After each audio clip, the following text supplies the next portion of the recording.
Hi there! Welcome to the final episode of our Lemmenjoki National Park Gold Trail Exploring series. In this episode, we'll recap day 2 of our adventure before diving into the final leg. We started the day with a simple but hearty breakfast, finished oatmeal with lingonberry jam and of course coffee. After that, we faced a challenging river crossing, giving us a chance to admire the wild beauty of Lemmenjoki. Along the way, we passed various huts, from simple shelters to organized ones, perfect for overnight stays. We also saw the water taxi that runs twice a day, a great way to explore the park from the river's perspective. For lunch, we enjoyed orecchiette pasta with mushrooms we picked in the forest. Later, we camped under a tarp in a historic gold prospector settlement, a unique place with cabins and a sauna.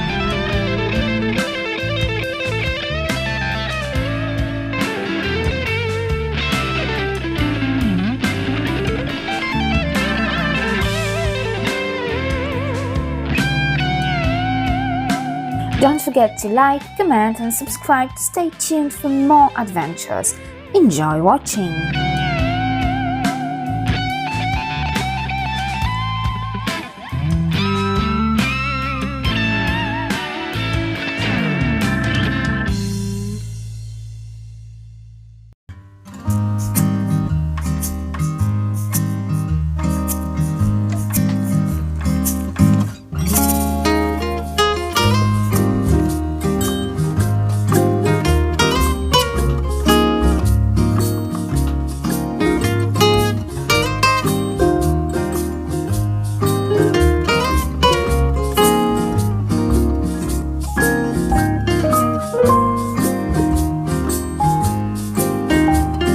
A sunny morning greeted us in Lemmenjoki. We had spent the night under a tarp, surrounded by the calming sounds of the forest.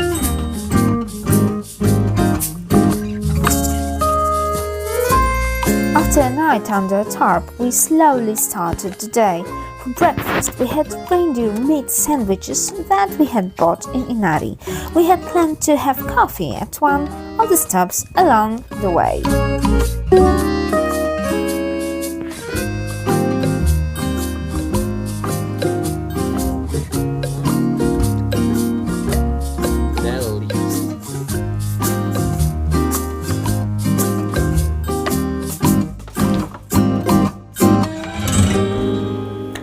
With our camp packed up, we set off on a hike to one of the park's highlights, the historic prospector's village. Lemmenjoki has a long tradition of gold mining dating back to the late 1940s when prospectors first came to the area, and gold can still be found in the rivers. If you are feeling adventurous, you can join a guided tour and try your luck panning for gold, but beware. If you want to pan for gold on your own, you'll need a special license. In the late 1940s, Lemmenjoki experienced a gold rush that attracted hundreds of prospectors eager to strike it rich. By the mid-1950s, however, the richer deposits were largely exhausted and falling gold prices drove most prospectors away, but a few die-hard adventurers remained, determined to continue their quest.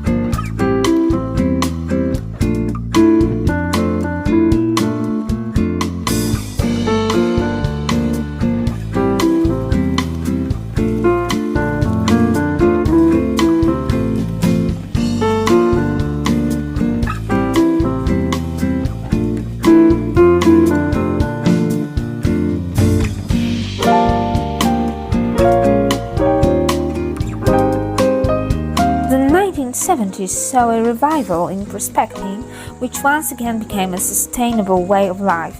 The use of machinery became widespread in the 1980s, transforming the process.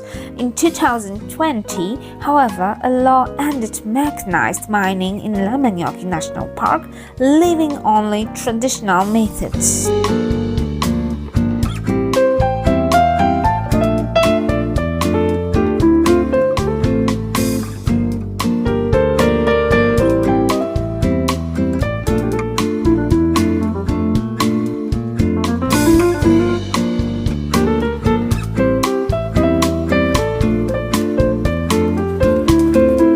Today, Lemmenjoki is a destination for backpackers and cultural enthusiasts. The park's gold trail provides a safe route for hikers to explore the history and techniques of gold mining while enjoying the stunning wilderness with rental cabins and campfire sites along the way.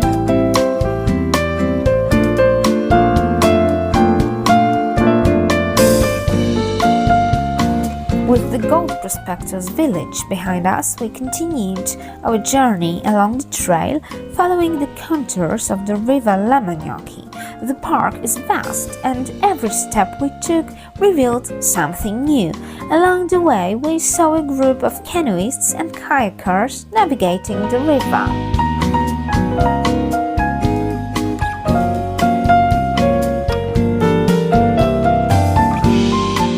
Lemmenjoki offers a unique water route that runs parallel to the hiking trails, and many visitors choose to explore the park from the water. The waterway is marked on maps provided by Metsähallitus, the organization that manages Finland's national parks.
As we watched the group paddle along the calm river, we paused to wonder what it would be like to see this landscape from the water.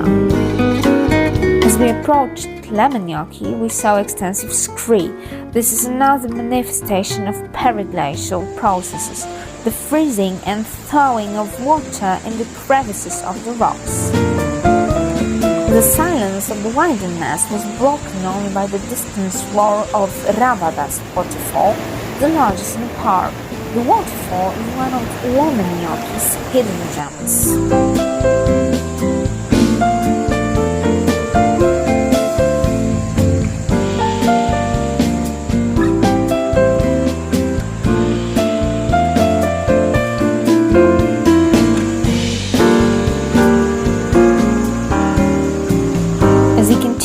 We passed two campsites. At first, we thought they would be accessible from the trail, but to our surprise, they were only accessible by water. It was on one of these campsites that we wanted to make coffee.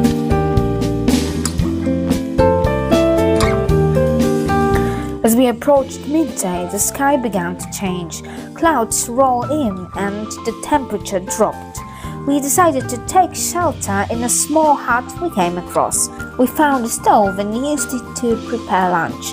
A hot meal was just what we needed to recharge for the rest of the journey. The rain soon stopped, and as the clouds parted, we set off again, our clothes now dry and our spirits lifted by the warmth of our break.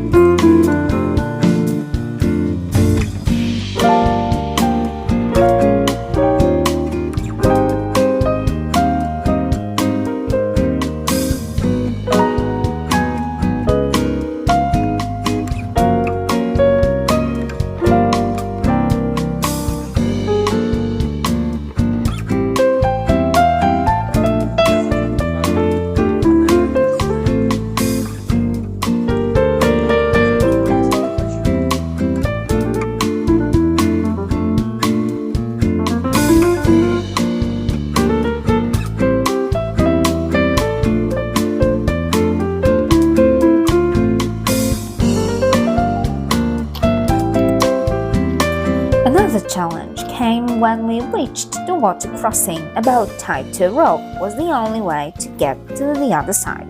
Sounds simple, but it wasn't easy for someone of my height. But Pavel used a long pole to pull the boat towards us.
We tried to pack light and managed to do so, but it turned out that the Finns had spread the planned 3-day tour over about 5 days. We were told this on our last night deep in the park. Luckily, we didn't run out of food, although we didn't miss much. We covered the distance in 3.5 days. We walked about 30 kilometers a day.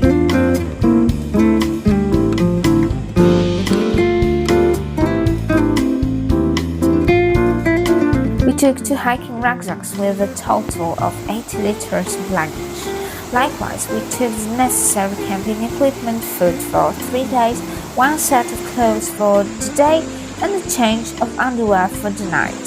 In the camping equipment, we had tarp, inflatable mattresses, down sleeping bags, kettle, 1.5 liter titanium cauldron, titanium pan, 2 cups pizza, 2 kapilka plates, and cutlery.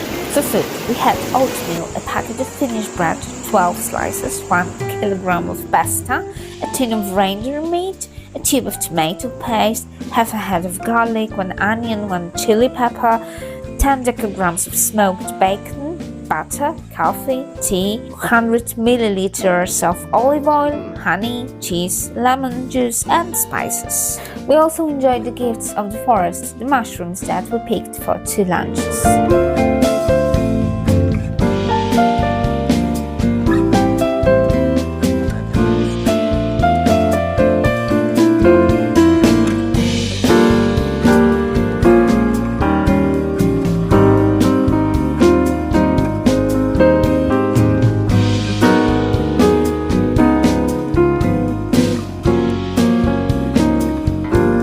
By the time we reached the car park where our adventure had begun, it was nearly 1 a.m. The day had lasted longer than expected, but the experiences we had gained along the way made every step worthwhile.